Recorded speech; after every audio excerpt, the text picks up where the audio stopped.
Hello, fellow aviators. My name is Kluftnrav, and quite a while ago, I had a harebrained idea of taking a G55 to 6.0. And if you're thinking I was talking about this beast, you're wrong. This is the real war crime. G55 sottoserie 0. Full battle rating lower than the S. 4.0. Main differences, mostly the armament. Instead of the 3 151s, you have one in the nose, right here, here, if I find it, there we go. You have 120mm in the nose, surrounded by 450 cals, all centralized, giving you a laser beam of destruction. And honestly, there's not much difference, in my opinion, from this thing and the S. Stat car shows turn time and the climb rate are slightly worse, but we don't really trust stat cards, do we? You side climb with this plane anyways. Once you get into the advantage position, you are golden. I'm surprised no one has spotted this earlier, how similar these planes are, and I kind of find this plane to be the better version. Anyways guys, we're going to be starting out at this plane clubbing some planes at its own tier, just a little montage. Then we're going to switch to a 1v1 fight against a Spitfire at its own battle rating, then to a 5.7 variant of the Spitfire, with some interesting results. And then for the finale, we'll have the whole shebang of this thing fighting some 6.0s. Please, enjoy.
As Tor here puts it, the Spitfire Mark V Trop is the best British Spitfire for its BR. It simply outdoes the G55, but not by much. G55 might have a chance in the first 3 turns, but only at a speed where the Spitfire cannot use its flaps around 240 IS. Once that speed is reached, the Spitfire can use its landing flaps to reverse the G55, making it impossible to try to get away. In this example, the Spitfire was running 30 minutes. I think I was running about 25 minutes. But the Spitfire can run a minimum of 18 to 14 minutes of fuel, which making the plane more lighter, more maneuverable, also making the G55 completely obsolete. Unless you can abuse the fact that the Spitfire still has a float carburetor, and making the Spitfire do negative maneuvers that will starve the engine out of fuel and get into an energy advantage, which is extremely hard to do, but I believe Fine made a video on this, not with the G55, but I believe with like a 109 and a Spitfire. As for the Griffin, the G55 can run circles from it because of the heavier engine that the Griffin has. Sure, more horsepower, but at most fights are at lower altitudes, which is making the engine useless. Now, trying to stall the G55 is possible because the G55 does not have the best energy retention in the vertical, but it's not the worst. Now, in the horizontal, it is pretty good. Now, also in the vertical, the G55 is very good at stalls. Now, it performs much like a 109. Now, in a straight up dogfight with the Griffin Spitfire, wins every time. Flat turn, and in scissors, always.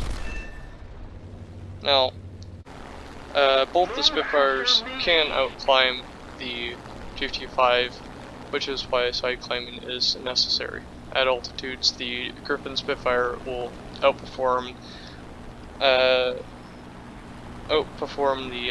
G55 with its better engine.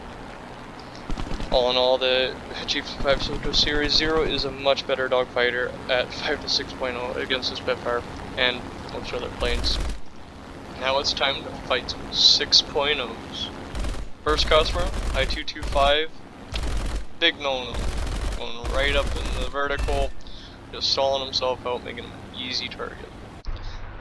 And this shows the dive speed of the plane, around 680 on this K4. Perfect. Here we go at the Yak-9. This is the Yak-9P. Pretty good dogfighter at this tier. And we're around his altitude to fight too. And we can just stick right behind him with some management with the engine and flaps. We can just right into his fuel tank, and he bails. Now, SU-6, that's the real fighter at this tier. No way I'm gonna compete with that. But oh, so close. I just couldn't get that lucky. G7W. Hold the trigger down for way too long, and finally get him, and dive right into the fight. P-47 and an F4U for B. We're just gonna be juggling these two guys for a while, and I'm in a slight disadvantage because I ripped off one of my flaps. If I would have had that, I probably would have been better off. Right now, what I'm trying to do is get them to do the same maneuver and slow them down for my teammate to get them. This plane is really good at defensive flying. Very excellent. My teammate's trying to take out that P-47, but not really succeeding much. but I got them both into this vertical maneuver loop, which I can do well at, but if I can have that flap, I would be much better at doing this. Of course, there just nicks my wing, not much though to ruin anything. And I kind of do a no-no and help my teammate out with this Super Corsair, and I just stick on him way too long. I probably should have just broke off immediately here, and I just wasted way too much ammo. Just stop, wasting way too much. Sadly, my teammate died by the P47M. Sadly. And this Super Corsair is still not dead. Wasting almost all of my 20 mil on him. I only have one shot left against a Corsair and a P47. That should have been dealt with earlier. Dodge the head on. Loop up. There comes a P47. And P47's no more. One shot right through the engine. And he's just going to run away. Nothing I can do. His engine is still much superior than mine. Oh, second P47. Oh, he's going to compress way too hard. And there he goes. I'll count that as a second maneuver kills. I'm going to let this I-225 deal with him. And he will eventually get him. While I get more ammunitions. Back in the battle, we were fighting AM1 and the 84. Don't want to head on you either. Those 20 mils are not fun. Instead, we're going to go right in the vertical, because I know he won't match that, and he gives up. He's gonna take his one AAA kill and be on his way to the hangar.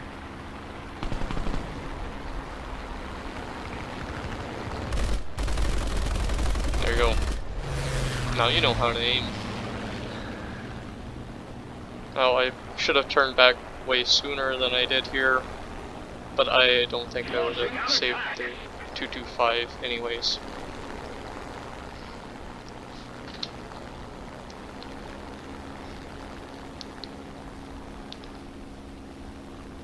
Now I need to pick up as much speed as I can here. And since the 84 is climbing, I will have much more energy than he does. Same maneuver as before. Evade the initial shot. Go, and then go up. And I turned a little too tightly. I could have went more vertical here. But we're just gonna cut right back in there. A little more flaps. We're gonna be right above him. He's already getting contrails across his wing there. Little rudder click. Almost, just could have pulled that trigger a little earlier. Second time's the charm. Nope, just underneath. Third time's the charm. No, he's gonna turn in tight. I'm gonna go right up above him. And that's gonna leave a very good shot for me. There we go, I can't miss that. There you go, there's the wing.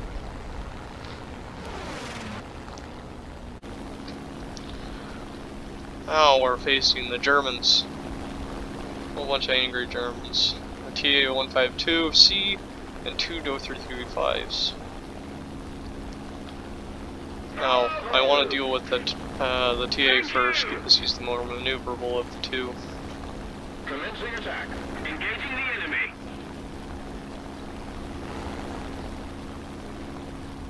As before, don't take the head on. I'm much superior in the turn. Look behind me, and there's a doe. Let's focus on him. I don't want to get clapped out of the sky, because these are very easy guys to evade. TA's coming around back. And this guy is getting a little too cocky. Where's that doe? I probably could have focused the TA a little more, but I want to be safe.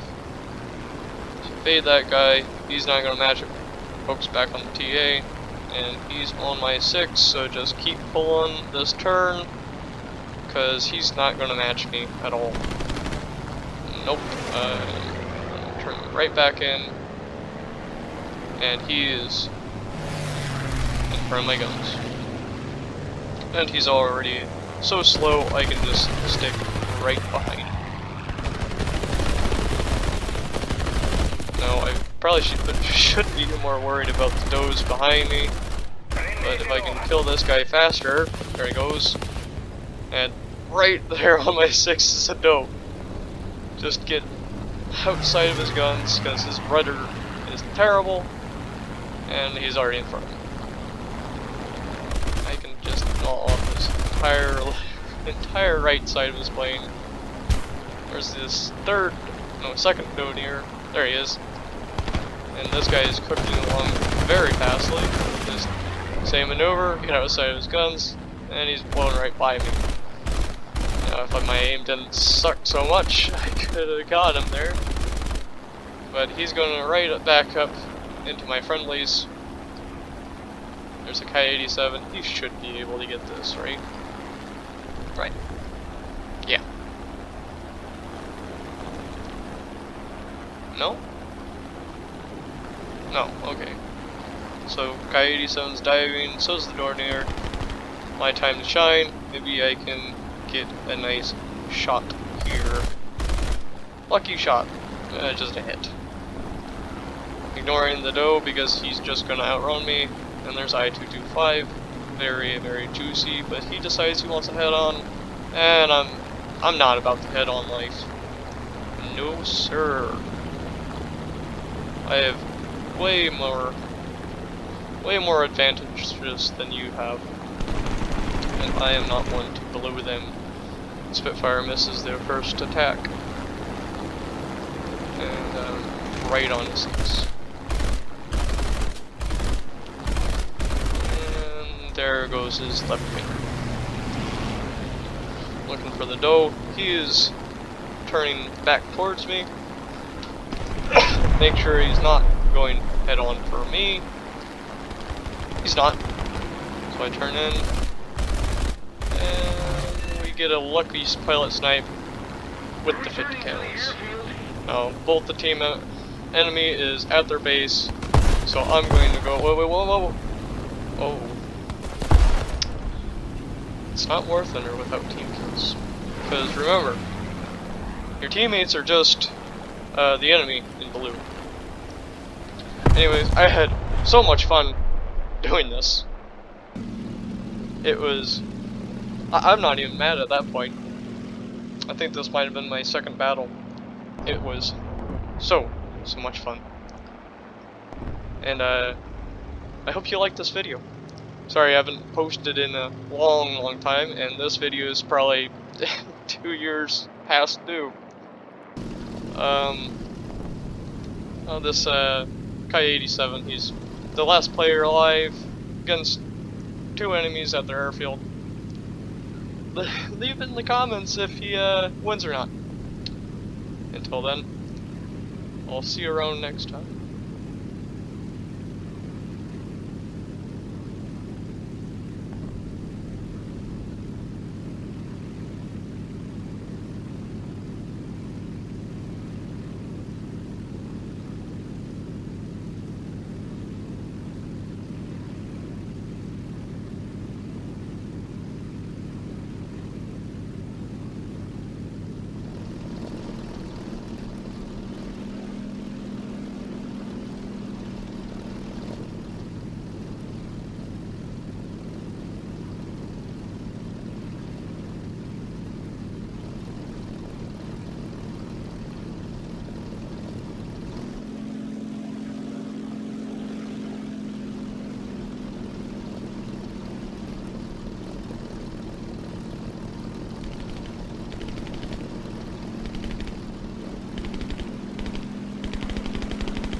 for the defeat.